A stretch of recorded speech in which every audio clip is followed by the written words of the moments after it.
come once again to discuss things.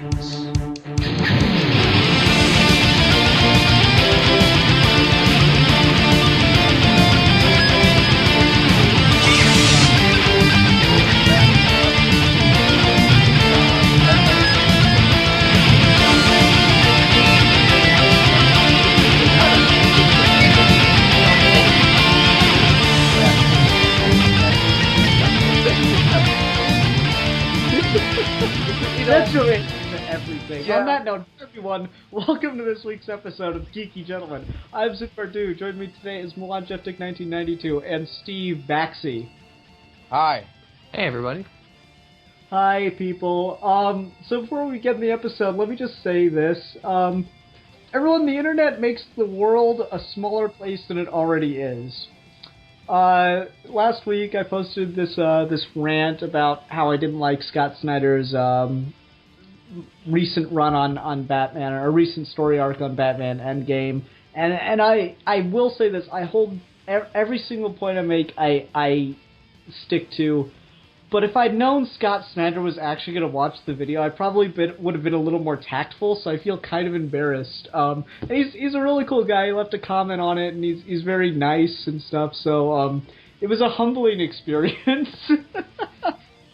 But, like, as soon as I read his comment, I try calling Steve. Steve's busy, so I call Bill. I'm like, Bill, did you see my Endgame review? He goes, yeah, I watched, like, the first 10 minutes of it. Bill, Scott Snyder commented on it. He's like, no. Oh, it was so funny when I went down and read the comment. I think you still completely missed the point of that story, but the fact that he commented was hilarious. I know. I don't feel like it did, but that's a discussion for Steve another time. is off the leg. Steve is not impressed because Grant Morrison follows him on Twitter. He's like, ugh, bitch, please. Yeah. No, I was very shocked by that, and I wanted to acknowledge it because I thought it was hysterical. I was like, oh my god, this is so crazy. So the internet makes the world a smaller place than it already is. I wonder It's kind of cool that way. Do you think he's listening now? Hey, Mr. Comic Book Creator Man. Hi. Anyway. Welcome from the beyond of time and space. Okay. All right. Yes. Okay, anyway. So, what we are talking about, though, this week is not Batman Endgame. We're talking about a film, the first film that kicked off a very successful franchise for Disney Studios, the House of Mouse that rules the world at this point. Pirates of the Caribbean, The Curse of the Black Pearl. So this is, for those that don't know, this is a movie that really should not have worked just on premise alone of, hey, we have this really popular theme park ride, let's make a movie out of it. And I mean, we can debate how well it does, but I don't think there's much arguing in saying that it does work. So the reason I picked it, though, is because I've always had a certain fondness for the Pirates films to one extent or another. And then the other day on Twitter, I see that Steve hashtags with unpopular opinions that he doesn't like them. So I figured, hey, this would be a good thing to talk about. And Milan's kind of the wild card here. I think I've heard him joke about them or say negative things about them in the past, but I'm not sure where he stands on it. So here, this should be an interesting video, everyone. Yeah. So who wants to go ahead and get started? I can do it if you want. Okay, Milan, where do you stand on Pirates of the Caribbean, The Curse of the Black Pearl? The first one I really actually like. I'm a big fan of pirate stuff. I'm a big fan of the old Treasure Island book. I used to listen to it in Russian when I was a kid. And just the whole pirate thing, just not historically accurate, but the whole view of the pirates, just not the cartoonish har, but the 18th century romanticized version of them. I like this film. It's a fun action adventure, fucking swashbuckling. It's a swashbuckler, and in every sense of the word, and I love that.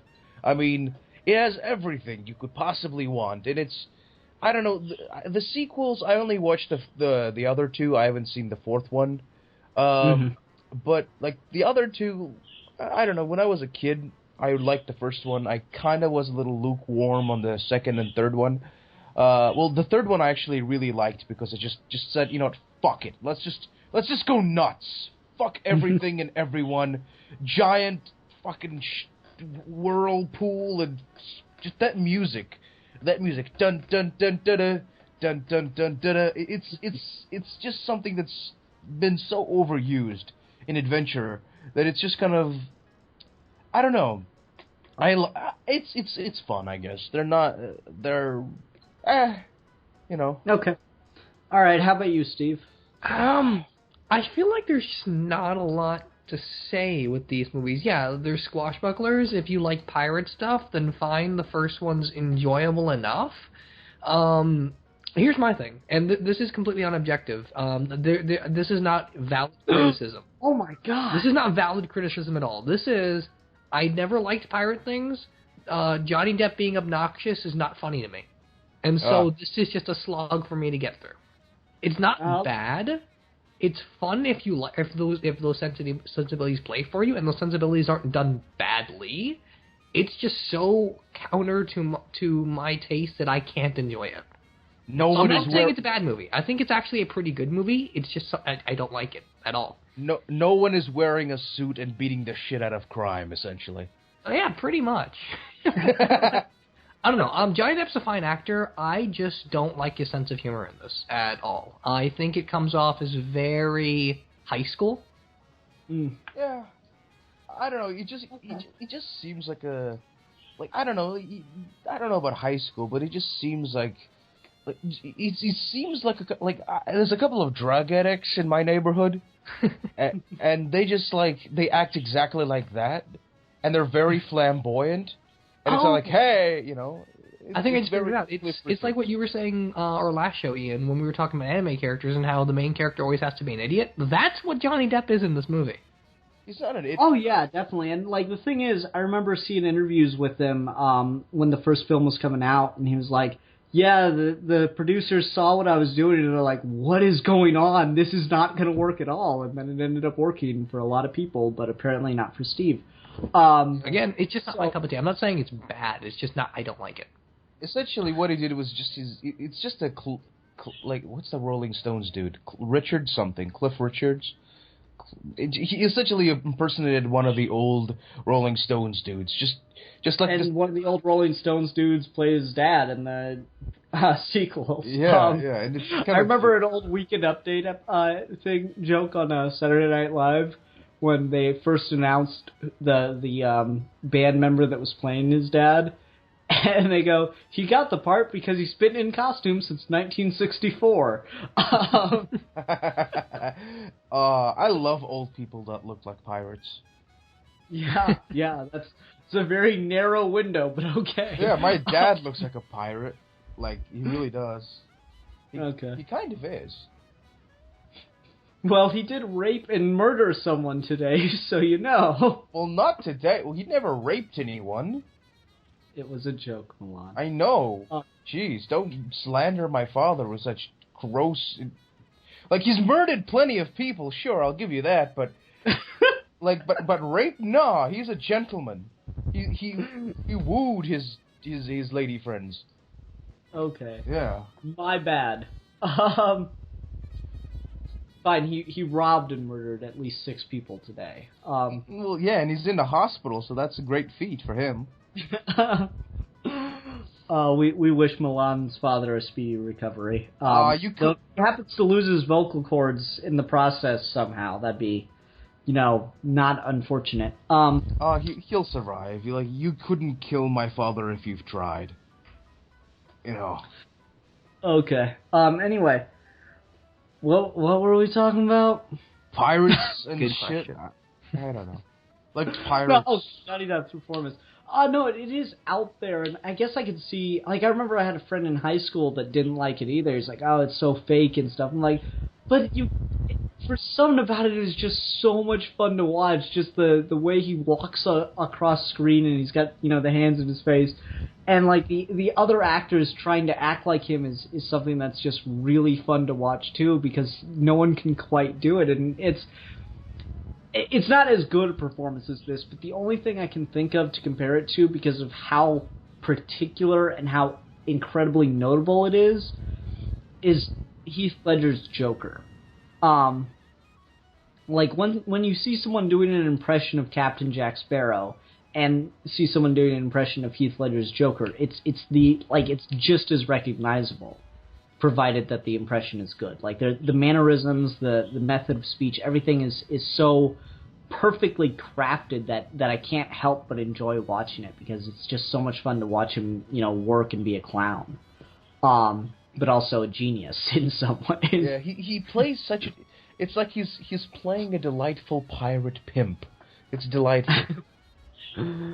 Yeah, I mean, just everything about I mean, Steve says he doesn't enjoy it, and that's fair, but just everything about the mannerisms, everything is perfectly crafted, and I just have to respect it, if nothing else, because it's just...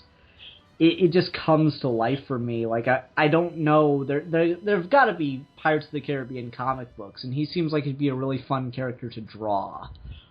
There actually are, and there are a few of those. They're Disney comics, but yeah, he seems like he's drawn quite cartoonishly, and it works. I think it would almost work better for me if it was an animated movie. Maybe, because a lot of the style just feels a bit over the top for me. Like it's drawn to be so dirty and grimy and disgusting, and then everyone's acting like a cartoon. And I don't think that works, just because there's clearly a juxtaposition going on there, but I don't think they make that clear enough. So if you just cleared it up as a cartoon or an animated film, it might actually be more enjoyable for me. I don't know. It's the first movie isn't really that grimy. I mean, in the beginning, it's rather lush. Like, that's the thing. It incorporates, like, different locations have different color scheme, and like when it's on the pirate ship on the Black Pearl, and when at night and where all the monsters come out, it's dark and it's creepy, and it actually works.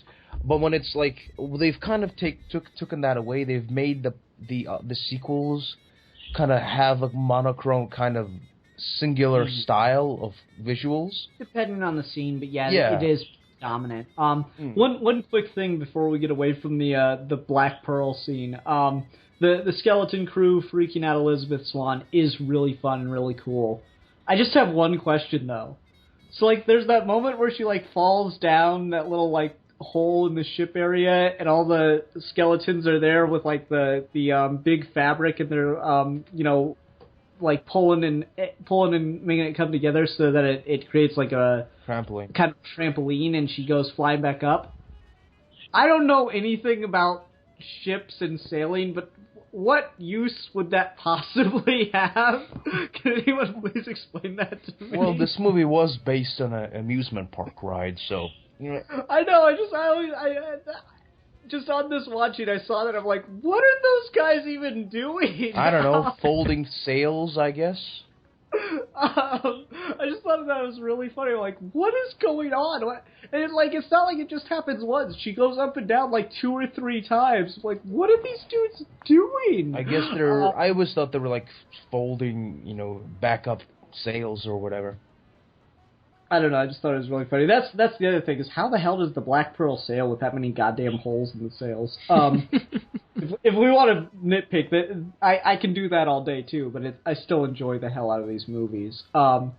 And to your point, though, Steve, about and Milan, about the darkness of things, I think it was Nostalgia Critic did a review of the series. He's like, well, see what people like about it in the first and the second movie, because the second movie is probably where it's kind of on the edge, and then third and fourth movie is where it kind of takes its turn, is the fun, swashbuckling, action adventure thing. But then the third movie opens with a child being hanged, which, God, I hate the English language, with a child being hanged.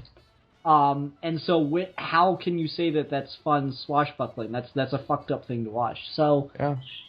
That argument I do understand. So I do think that the movies arguably do get too dark as they go on. But the first is probably the best. And first and second are probably the best. Yeah, and Elizabeth Swann, like, I don't know, like, back when I was a kid, I'm like, whoa, what happened to her? Why did she turn into a slut? Oh, well. And I don't know, like, I don't mind, like, go get that dick, whatever. But I don't know, it's just like, yeah, that dude kind of went to hell and back for you, and you're going after his weirdo psychic? Okay. And I don't know if like Jack Sparrow is actually into that. I'm like, he's just like, I guess I'll have some pussy on occasion. Well, he does get slapped around by women quite a bit for God knows what. Yeah. There's your origin story for a comic book. What did Jack Sparrow do to get slapped every time he talks to a woman? And I'm sure it has nothing to do with his sexual performance. I'm sure it's for some completely something completely not to do with that. I don't know. Well, that's the thing. It always comes back to that. It always comes back to dick. I'm sorry. We're sorry too, Milan. I We're know. sorry. I feel so bad about that. It's. Oh, I'm so. Not everything is about dicks, Milan. Jeez. Yeah, I would agree though with the idea that the movies do get way too dark as they go on. But Steve, do you really think that it's too dark and gritty in this first one? I wouldn't say it's dark and gritty. It's just the set design doesn't really line up with the kind of tone it's going for. Like, the visuals, if you just watch this movie on mute, you would expect black sails. And then the dialogue is not that at all. And the performances are not that at all. So it's not that it's dark and gritty, it's that the kind of griminess and the kind of style they're going for, at least on paper, doesn't mesh.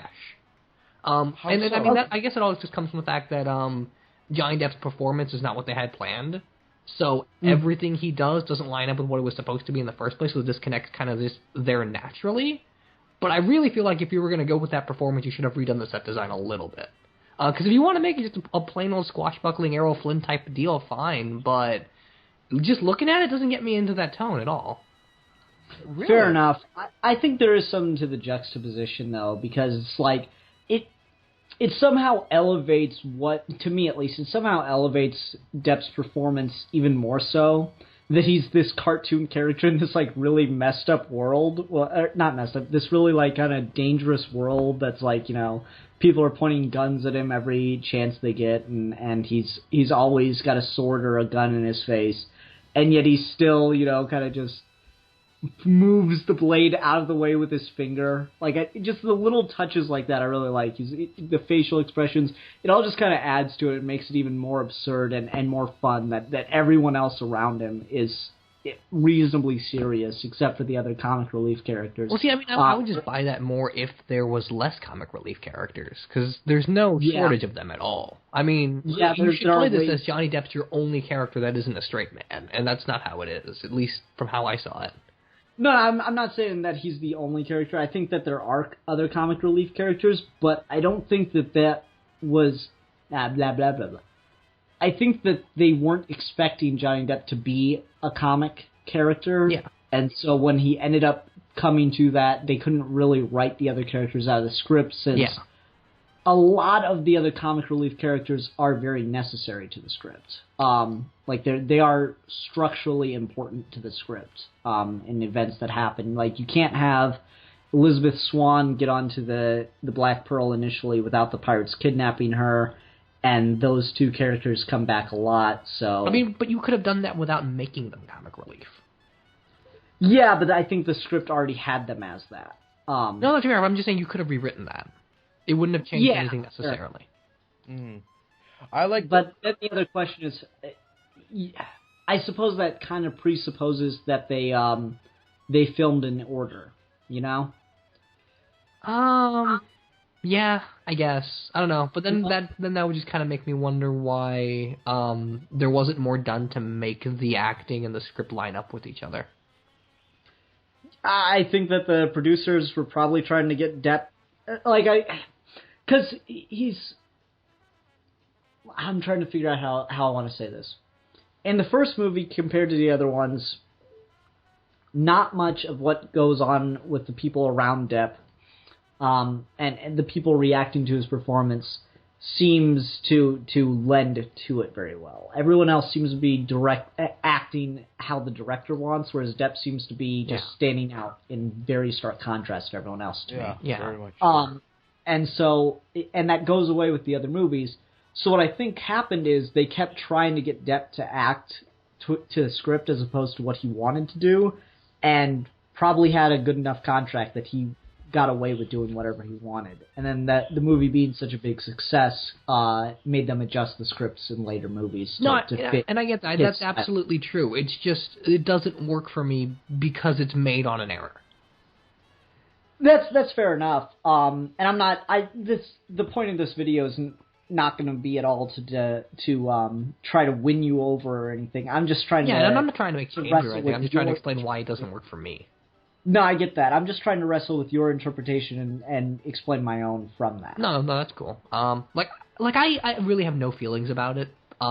It's just a matter of if I was into pirates, I would love this, and I'm not, so I don't. And I feel like I should have a much deeper opinion than that, but I really don't.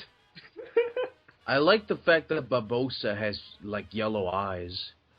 Yeah, that's actually a really good touch. I think there might be a little bit of, if you guys have heard the stories about Tommy Lee Jones and Batman Forever, right? Yeah. For those that don't know about it, originally Batman Forever was supposed to be structured that Tommy Lee Jones's Two-Face was going to be like a much more serious villain, and Jim Carrey's Riddler was going to be the crazy over-the-top one. And what we got was both of them crazy over the top, and the reason behind it is Tommy Lee Jones didn't want to get upstaged by Jim Carrey, so he just did his own thing, wouldn't listen to anything Joel Schumacher told him. So I think there might be a little bit of that going on in this movie, where like the people are just, oh my god, Johnny Depp is stealing this scene. I cannot let that happen. I have to make my own impression here and try to like keep some of the stage for myself. So I think that might also be kind of leading into why it starts to get really cartoony from everybody as the movie goes on. So essentially, it's a movie where people try to out-whore each other on screen. No, that's a mad world. That is definitely, it's a mad world, where if you want to see like a perfect example where everyone's just competing with each other on screen, watch It's a Mad World. Or Rat Race, or any of the Ocean's movies. But I think there is a little bit of that in this. Would you like to hear me say It's a Mad World one more time? Nah, no. Good. Okay. Yeah. No. I love that movie, by the way. I've seen Rat Race, but I never seen Mad World or whatever. It's the exact same movie. It's the exact same movie made about 40 years earlier. Okay. And it's significantly better because there are funnier people in it, but yeah. Rowan Atkinson is probably the one exception to that. Anyway. Yes, I think that puts a pretty good nail in the Depp performance, wouldn't you say so? Or Milan, did you have anything else you wanted to add to it? It's a fun flick that is fun to watch with kids and family. No. We're not wrapping up on the review, just the Depp performance. That was a really quick review. I'm glad I was here. At Johnny Depp's performance in it, did you have anything else you wanted to say? He is a charming caricature of a man that is a pirate. It is good, and I enjoy it. Yep. I will say the dialogue's good, though. I'm not sure how much of Johnny Depp's lines were on the page and how much of them is just ad-libbed, but I thought the way the lines were written and such were well done. And every now and then when him and Orlando Bloom would butt heads, it was legitimately funny. This is what I never understood. Everyone says that Orlando Bloom is not manly. I'm like, he's not manly. He's suave. He's a sexy boy. What is everyone's shit on that guy? He has wondrous eyebrows and he squints like a mug, you know? Okay, Milan. Yeah. That's solely a 13-year-old girl. If Milan was still not a 13-year-old girl. I'm a 32-year-old man, which somehow makes it somehow worse. If Milan was in middle school, he'd have a picture of Orlando Bloom in his locker. From the movies. That's true. No, actually, that is something that's worth talking about. So everyone, we're going to be prepared. Prepare your anus for Milan to talk about boys. So, Milan, is there a hottie factor in this movie, big time, or no? You're a sack of crap, you know that, Ian? No, I'm just saying. Is that a big factor in this movie? Do you think so? Is the hottie factor a big thing in this, or in this series rather? I don't like. There's a lot of men with bad teeth and yellow eyes, which I really enjoy. It's just like no, I mean like you got Bloom, you got Depp in the same movie. Depp is not exactly anything to look at. Like he's way too thin. But it's just like I don't know. I just like when everyone acts drunkard, just like fucking pirates and shit. Let's all get drunk and fucking stab each other because pirates. Like I just like when people yell and get drunk. Okay. And yet there is yet another page in the Book of Milan. Steve, what do you think? Do you think there's a hottie factor in this movie? I don't know. I guess to an extent, but I that would more be the target audience of high school girls than me. Well, yeah, that's what I'm saying. Is just like I think that that's one of the big fan bases for these films is teenage girls, and I'm wondering, is that just because of the hottie thing, or is there something else? If we're talking on that sense, I don't think that's necessarily true anymore. When it first came out, totally. When it first came out, Orlando Bloom, Johnny Depp, everyone's like, "Oh my God, this is great!" And if you were in high school, you would meet girls all day, infatuated with those two guys. As the sequels roll around, that completely disappears. People who watch Pirates of the Caribbean now, most of them that I know, are just people that have nostalgia for them or just really like the movies on their own terms. Okay. I don't know a lot of girls that watch it just for that reason. Yeah. That's the only reason girls watch these movies at all. So that's the only reason girls do anything is to talk about stuff. It's boys. Girls just like to watch things with boys in them that are pretty. Yeah. Sure. Yep. No, I mean, I don't want to come off as sexist or anything, but I've heard that, like, that complaint put out there is, oh, people only like it because, Johnny Depp's hot. I'm like... I don't think that's true. I'm certain that that initially put butts in the seats, but I think there's something to this beneath that. I mean, it's not Megan Fox, right? No, it's not Transformers level bad where all the trailers pitch a woman in ridiculous positions. In this case, men in ridiculous positions. No, it's not that at all. If there is any audience of teenage girls that think these guys are attractive, it's pure coincidence, and it has nothing to do with the way the film is delivered or made. Okay. Yeah, I was just curious about that because I've heard that complaint lodged against it, and it's not something I agree with. So I wanted to see your guys' opinion on that one. Why'd you ask Steve the same question you would ask me? I was wondering the same thing, which is why I didn't have an answer initially. Well, no, I wanted Steve's thoughts on it, and so I'm like, okay, I'll word it slightly differently since no one seems to get where I'm going with this point. My bad. I expected Milan to pick right up on it and just start talking about, wanting to kidnap Orlando Bloom and keep him in his basement. No, stop it. My basement is I've let everyone go. Oh, I thought you were about to say it's at capacity. No. I'm tired of just the whole basement game. I'm keen on starting a serious relationship with one of my captors, Oh, that's good. Captors or captives? I don't know. It's just an infinite series of people locked in other people's basements. Yeah, and my basement's kind of the connecting thing. Like, Narnia, or something kind of gate to other people's basements. That's what, like, when I open up my basement, it's connected to every other basement on the planet. So it's like Monsters, Inc. Pretty much, yeah, but with more sex. Mulan is the monster in your closet. Oh, that's terrifying. Stop. There's an intro sketch for you. Oh, Jesus Christ, no. No, it'd be perfect, because, like, you go over to your mom's place with your sister, and just, like, film an intro sketch where she's like, I'm afraid of monster in closet. And then your, like, mom goes and opens the door. It's like, there's nothing in here. And Milan, you're just, like, sitting there, like, looking evil. And she's, like, suddenly, like, drops, like, a glass of water or something on the carpet and it smashes. That'd be awesome. Sitting quietly in the closet is nothing, out of the ordinary, so. Yeah, she's used to it. Oh, I just got it. That was clever. Thank you. Okay, so the hottie factor.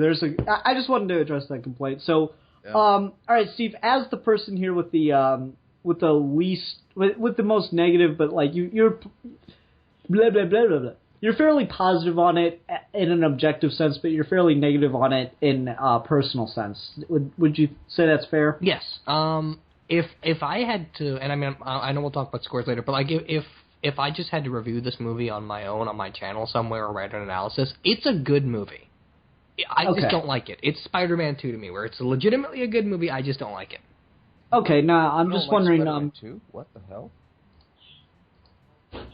That's okay. Yeah, right. it's okay. It's just odd. It's like I don't like candy canes. How can you not like candy canes? It's like not somebody not liking sugar or the Beatles. It's like, okay, like I'm not holding it against you. I'm just like, huh, right? You know. Okay. Anyway, no. So Steve, I'm curious. What do you think are some objective problems with the movie, though? Well, we were going to talk about some of the issues between set design and acting.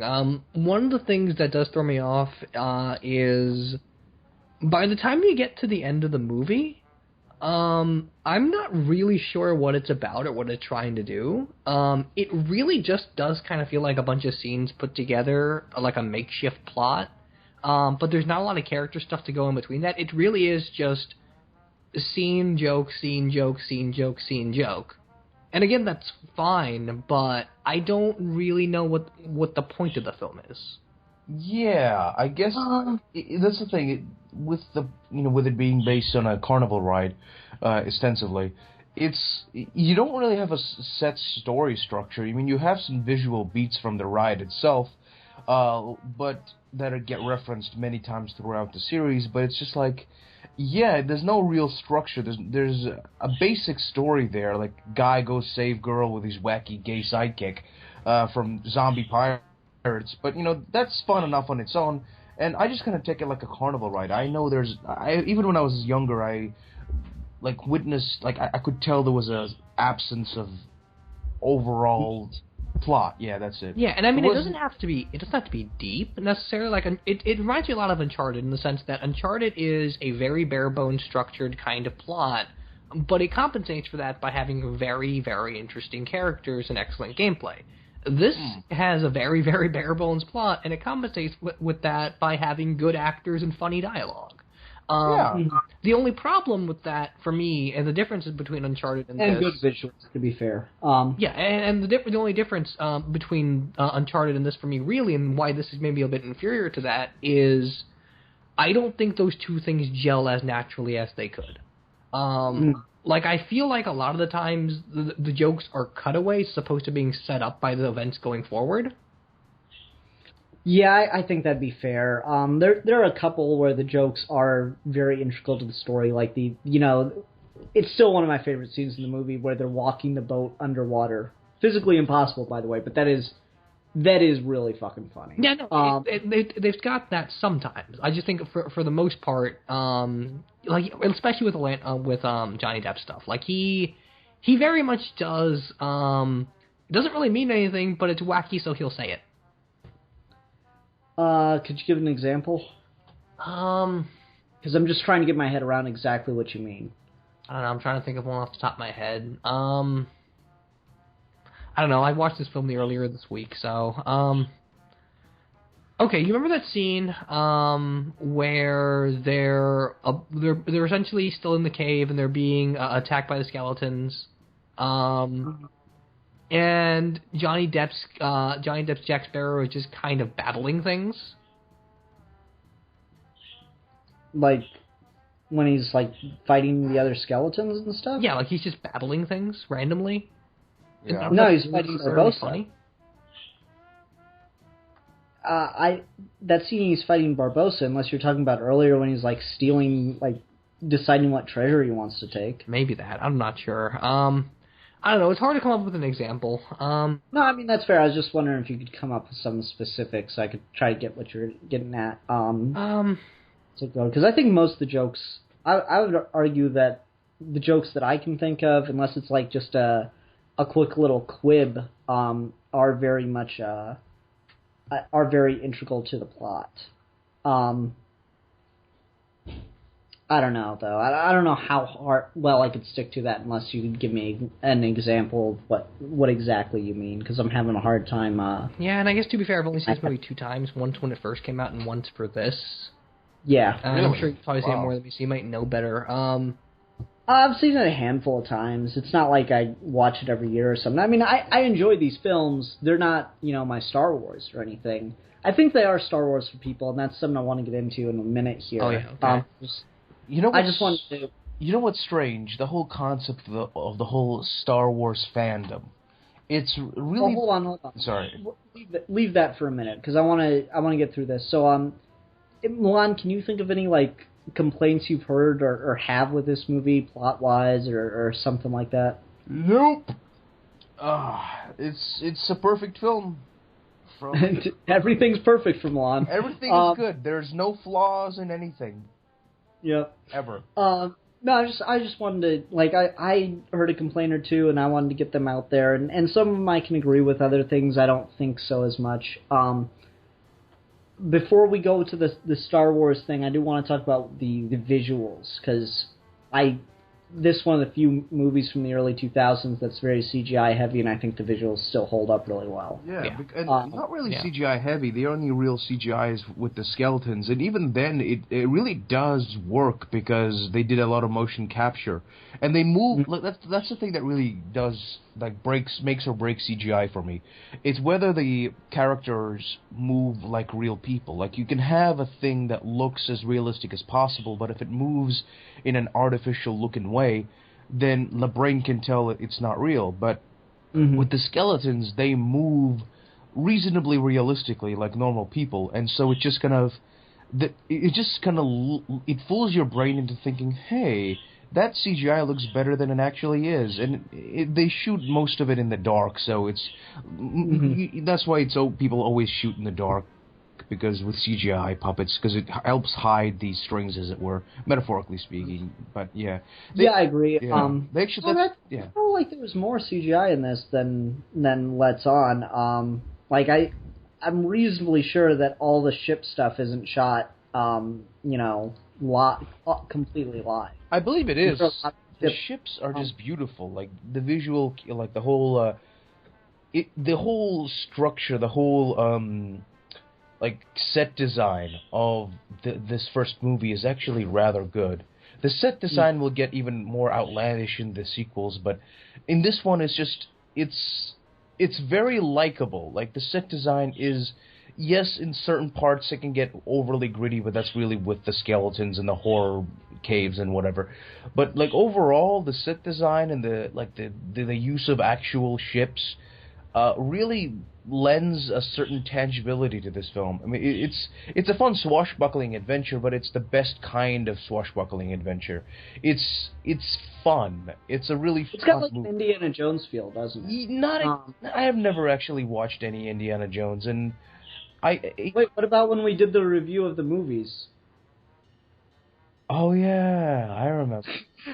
No, I mean, the way that Indiana Jones kind of it took on the ultimate 1930s adventure movie, because it was borrowed from all of those other old adventure movies that Spielberg and Lucas had grown up watching, and so when you finally got the actual visual on screen, it felt like all of them combined into one movie, and I think that there's a lot of that going on here. It feels like all these old swashbuckling pirate movies and adventure movies and stuff kind of finally given the budget that the original filmmakers wished they could have. Yeah, it's been distilled into something. It's been distilled into a pure product.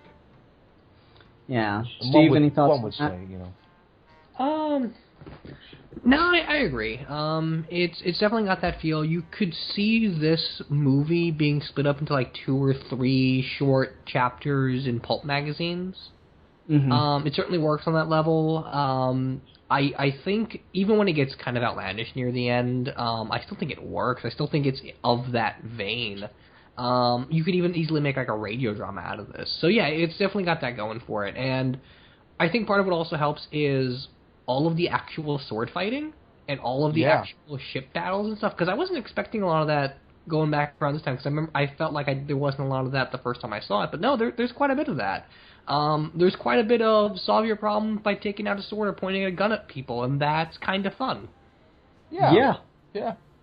And that's always enjoyable to see. And I do gotta say, as much as the sequels gain more problems as they go on and get longer and longer, the one thing that they never lose is just scaling up the fights and making them more fun and more epic. Like, you know, as impractical and completely impossible as it is, that fucking fight on the water wheel that's spinning through a jungle is so much fun to watch. I mean, it's crazy.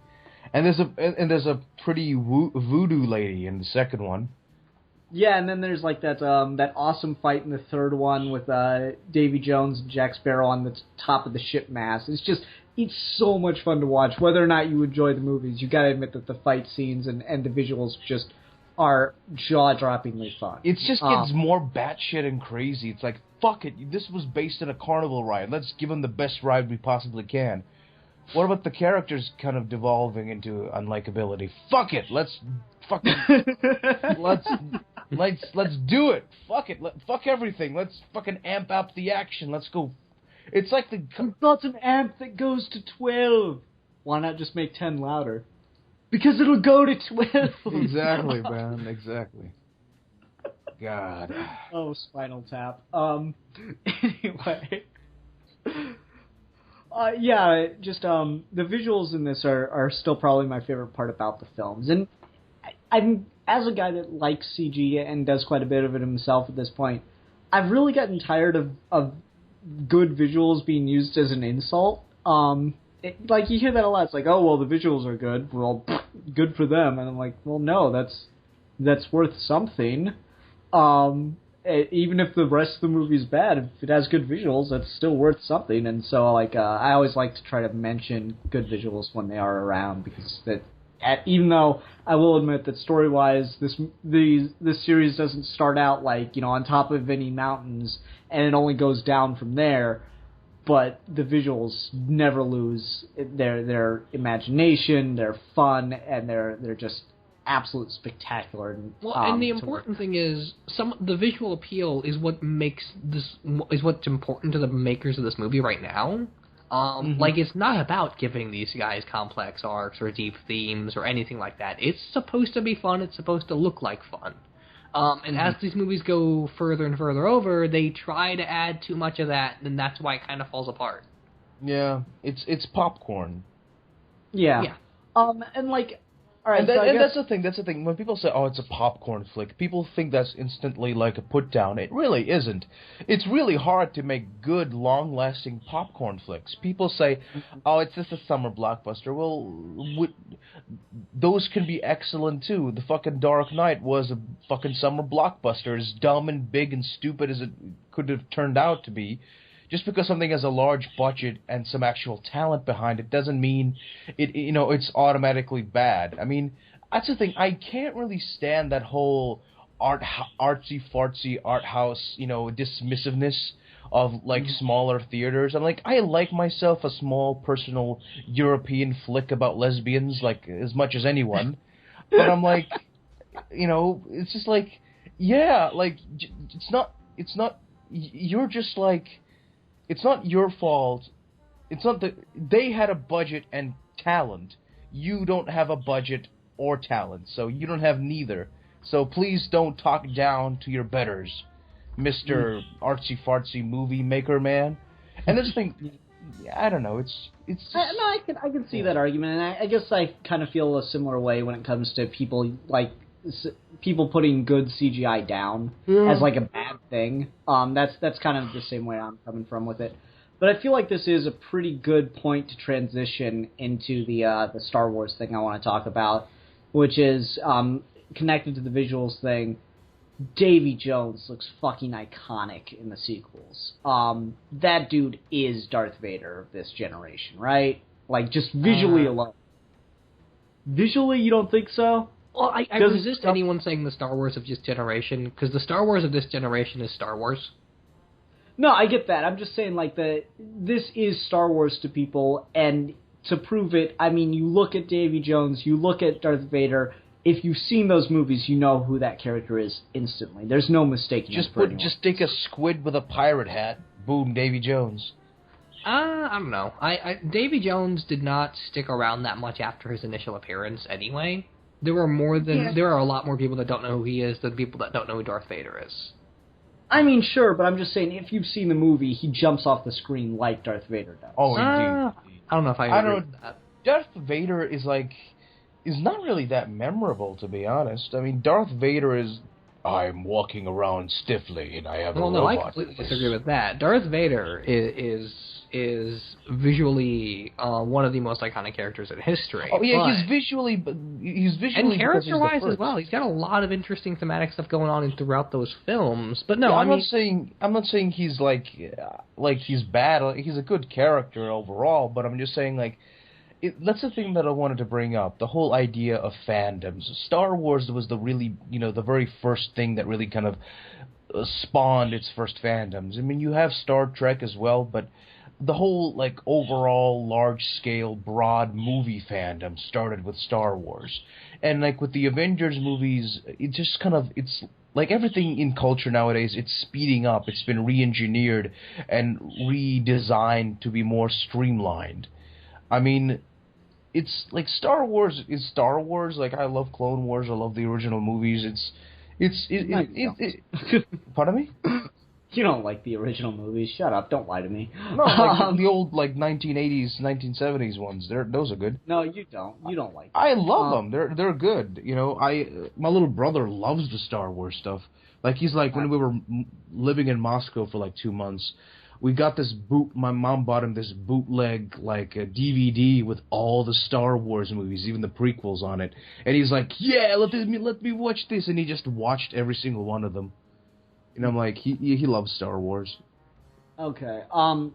No, Steve, I will agree, it's not the Star Wars of this generation, but to the people that like it, it's like Star Wars to them. That's how I feel. And, you could say that with any series of movies, but it's not the same thing in my mind, because this movie... I don't know if I agree with that, because, I mean... Davy Jones is as iconic to Pirates fans as Darth Vader is to Star Wars fans. But I could, like you said, I could say that about anything. I could say Spike the dog is the most iconic dog for anyone that watched Tom and Jerry. And Spike the dog is not that iconic. True. No, what I'm saying is, as far as the way in which fans react to it, you see Davy Jones and he jumps off of that movie screen. He just has that look of, that's a bad guy. He looks crazy cool. And he has an iconic status in this fictional universe. He has a presence. In the universe, yes, but I wouldn't call him iconic in fandom. Well, I don't know. Visually speaking, I think it has to do with the thing is, if you can draw a character in the simplest of shapes and people recognize that, if a child can draw a picture of the Darth Vader helmet in basic shapes, and you can show a person that, oh, that's Darth Vader, you can do the same with Davy Jones, just a squid with a pirate head. Oh, that's Davy Jones. It's a certain visual iconography, I guess. It's that idea okay, but I mean, to somebody... be iconic, it has to be something that's recognizable to people outside of the fandom and be influential outside of the fandom. Davy Jones is not that.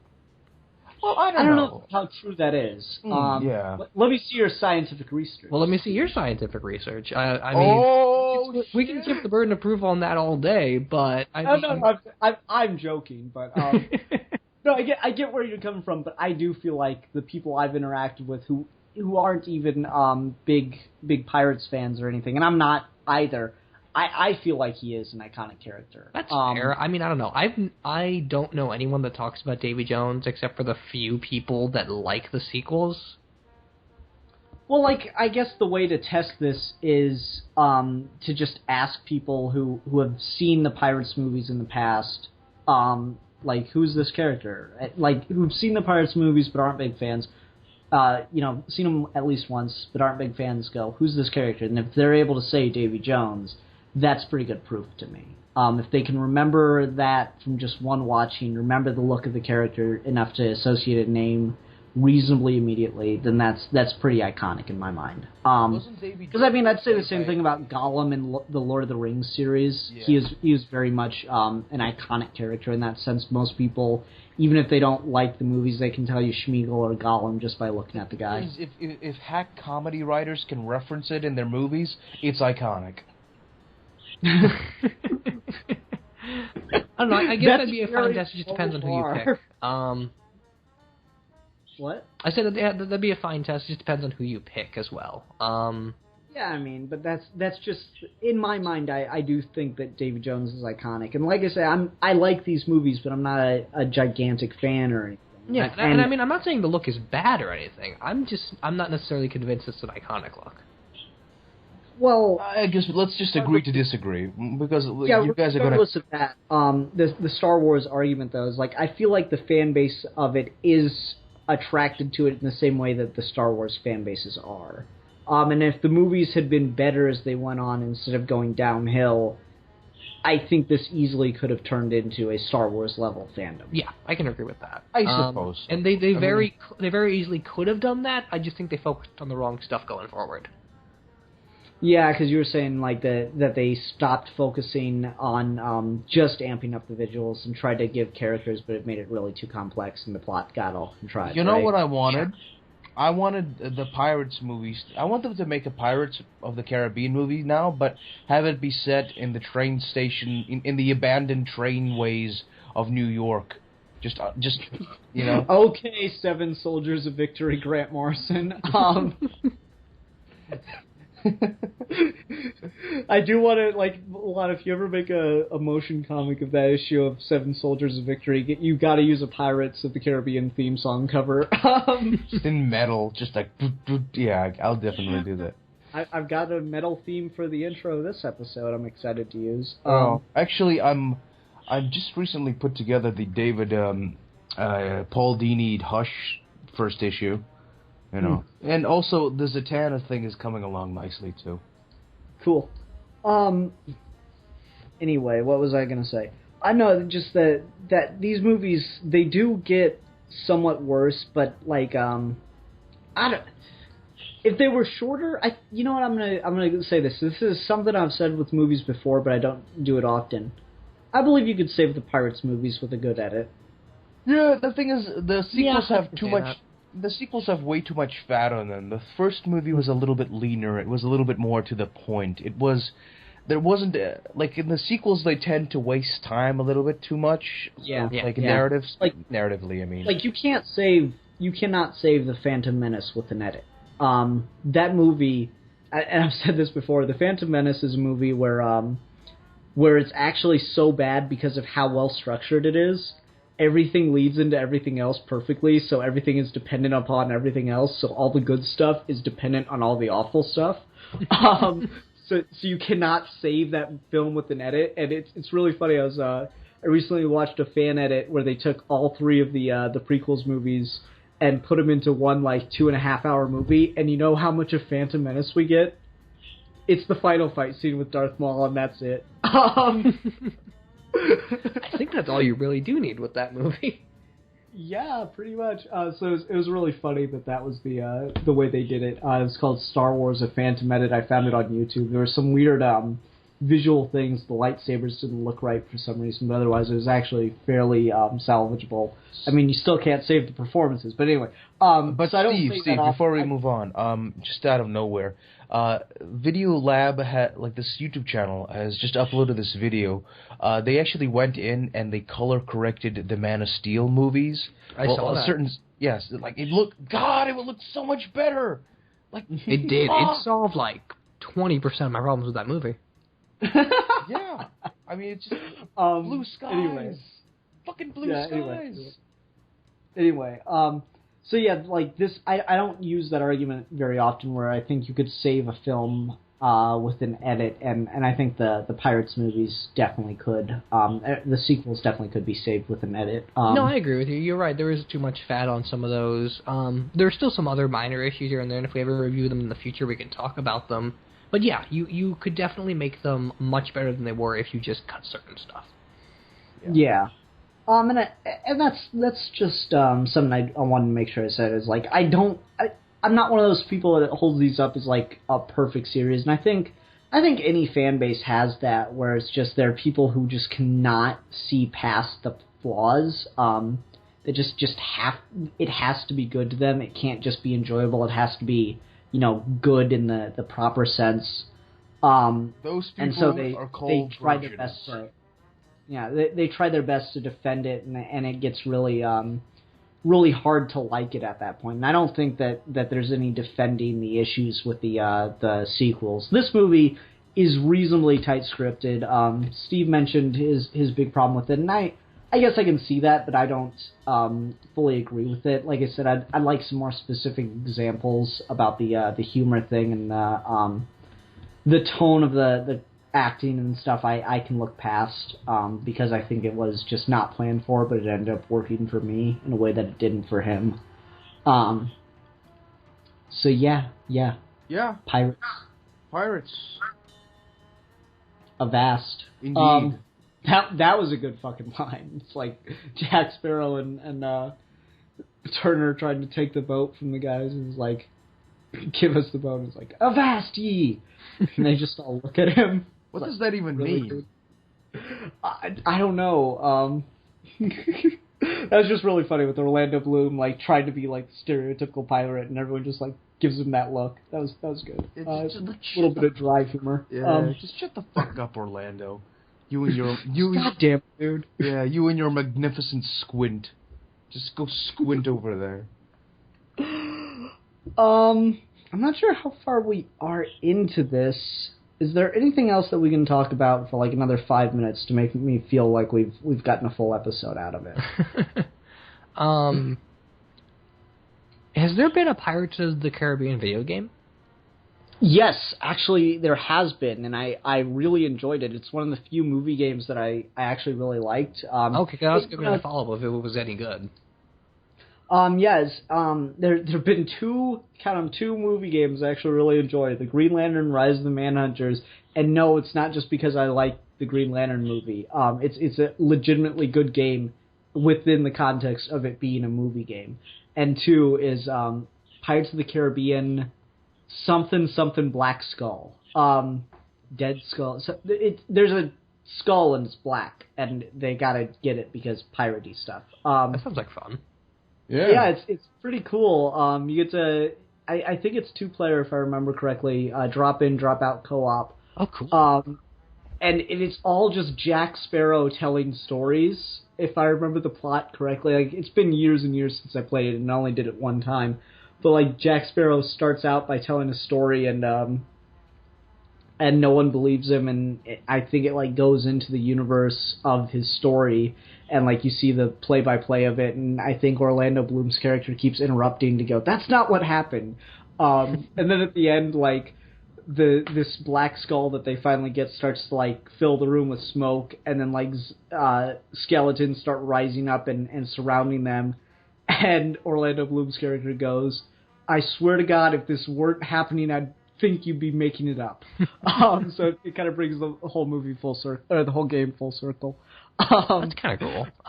Yeah, like for not remembering very much about it, I do remember really enjoying it and thinking it was a very fun game. Yeah, because this series is primed for video game material. Oh yeah, I mean it's one of those things where the premise alone lends itself very well to a video game. Yeah, yeah, I agree. Here's there the should comic definitely image. be more of those if they haven't made any. Here's the comic image of the how Johnny Depp, Jack Sparrow is Jesus Christ, Google Images has long-ass links. They do, God.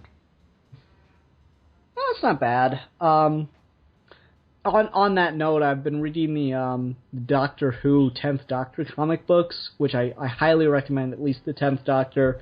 I'm assuming the 11th and 12th Doctor books are written just as well. But yeah, I've been reading those, and just the writer and the artist get Tennant's performance so perfectly that it's so much fun to read, because it's just like watching Doctor Who again with David Tennant. And 10th Doctor is my doctor, so that's really fun to see again.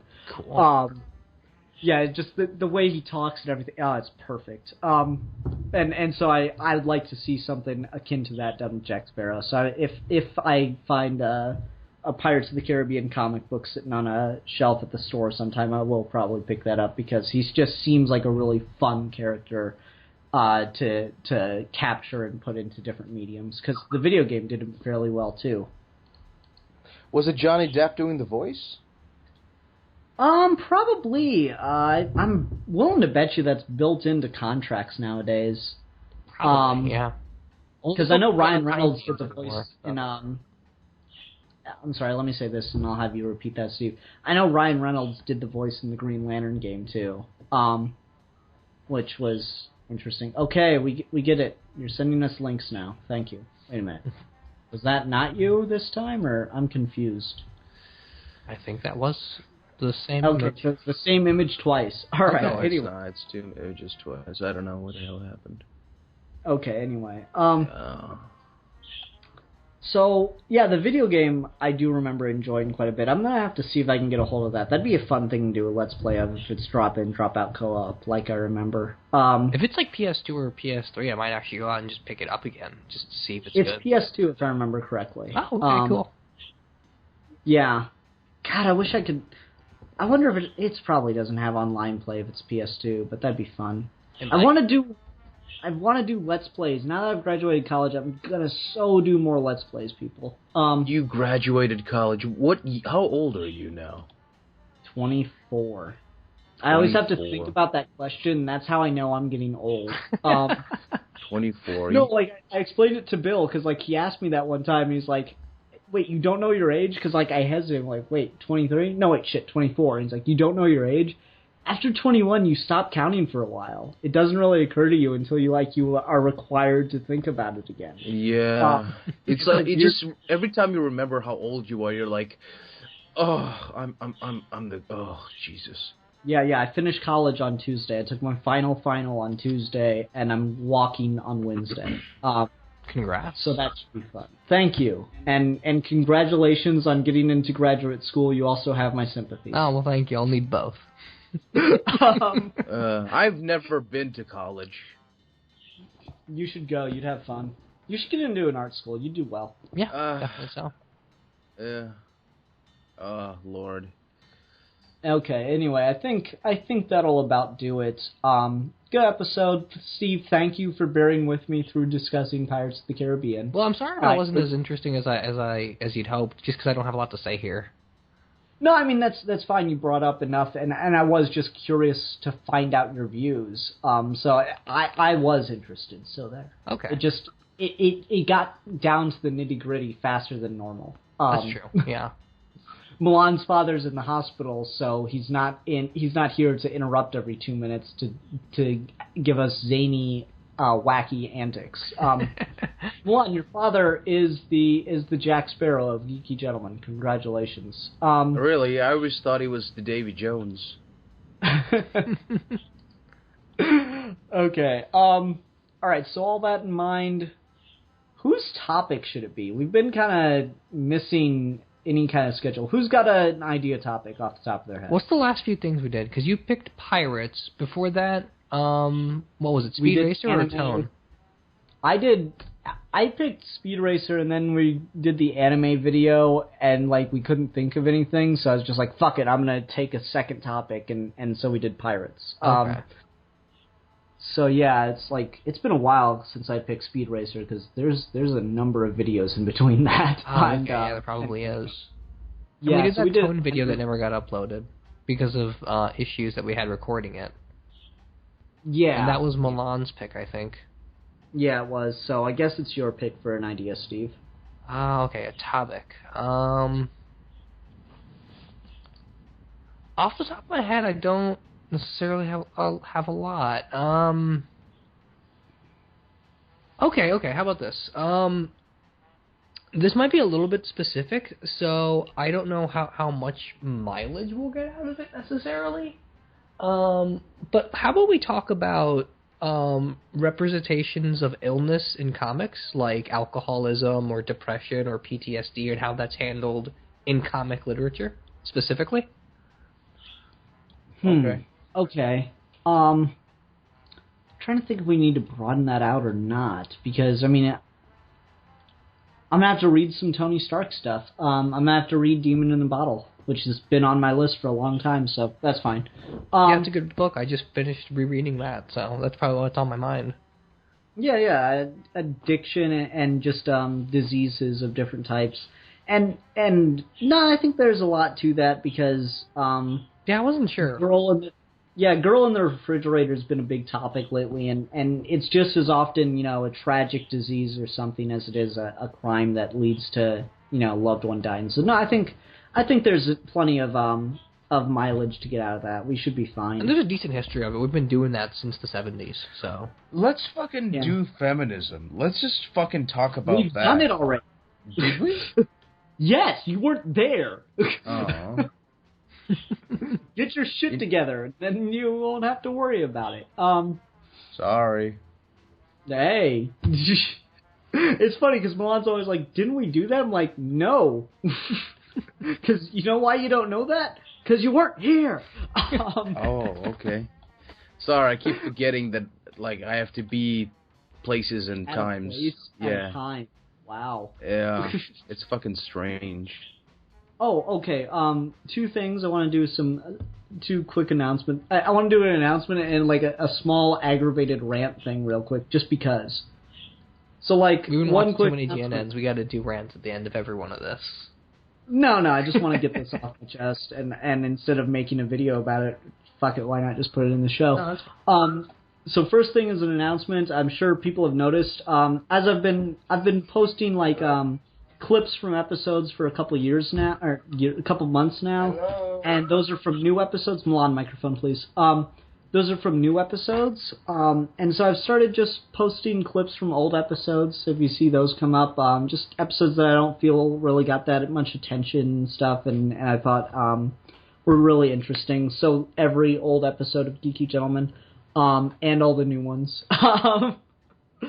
So yeah, I've started posting those, so do check them out, everybody. I just posted one today from our review of Sunshine, Event Horizon, and Aliens, where we talk about how the name of the spaceship in Sunshine is the worst possible name for a mission to space ever. Icarus is that's kind of fulfilling destiny and shit. Right? That's a dumb name. Why didn't you just call it thing that will not burn up in the sun? Yeah. Anyway, so do check those out, though, if you're wondering about that. So, and the other thing, so I'm trying to get into this whole 3D printing thing. I'm eventually going to make another video about Metron's chair, and this is just my little rant. So I uploaded a model to Shapeways of my my White Lantern little model, and I set to have that 3D printed, and I accidentally screwed up the scale. So instead of 3 inches, it's 3 millimeters. So I'm like, okay, that's fine. I'll just buy a Kyle Rayner White Lantern action figure, and it'll be his White Lantern battery.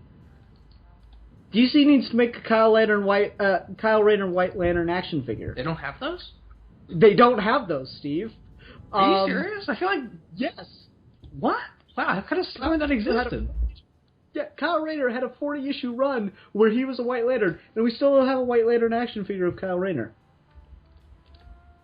Yep. That exists. What? Yes, I needed to rant about this. This is a significant problem with the universe right now. That doesn't compute, man. I don't know why I care, but I care. That's really strange. That has to exist. Are you sure? Yes, I looked on eBay and just Google shopping and everything. Nothing. Holy crap! Right? I'm pissed. I'm legitimately. Me too, dude. So, see, you're all making fun of me for my rant. And now I've got you all impassioned with me, don't I? That's like not having an Asbats figure. A what? Asriel Batman figure. Oh yeah, what the fuck is? There's not an Asbat? There is. There's a couple of those, but it'd be like not having those. Yeah, okay, There's a 40-issue run where Asriel is Batman. Yeah, and then there's it'd be like not having a Dick Grayson Batman figure too. It's just Well, I don't actually think there is a Dick Grayson Batman figure because you wouldn't be able to tell necessarily. Well, no, the belt was the giveaway in the comics, so I'm sure you could find one. Maybe. I don't know. I don't think I've ever seen one. No, because they released a whole run of things with the Battle for the Cowl and like Two-Face Batman. I'm sure there's one. Might be. Like the Two-Face Batman looked cool. And the Jason Todd Batman looked. Oh yeah, that looked really awesome. Yeah, that's the thing you can say about like Tony S. Daniels. He can't write for shit, but he draws like a fucking badass. Oh He my does. god, I love his art.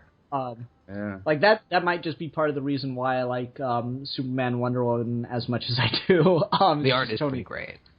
Yeah. Anyway, we're not even kind of talking about the video anymore, and I'm sure we've filled up enough time at this point. So everyone, thank you very much for listening. Next week we'll be talking about disease in comics.